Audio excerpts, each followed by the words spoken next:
How to check recently watched reels on Instagram. Let's get started. Launch your Instagram app. Here we go. You will land to the home page. Now at the bottom you're gonna find different icons. Click on this reel icon. With that you will land to the reels page.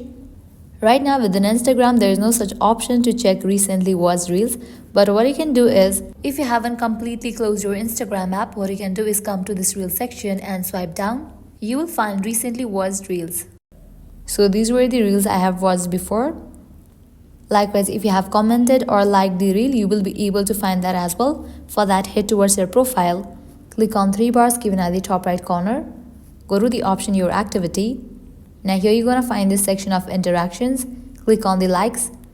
Now over here you will be able to find all the liked reels. Likewise, head back, open the option Comments. In this page, you're going to find all the reels and pictures that you have commented in. So this is how you can check recently watched reels on Instagram. If this video was helpful, don't forget to like, share and subscribe. Thank you.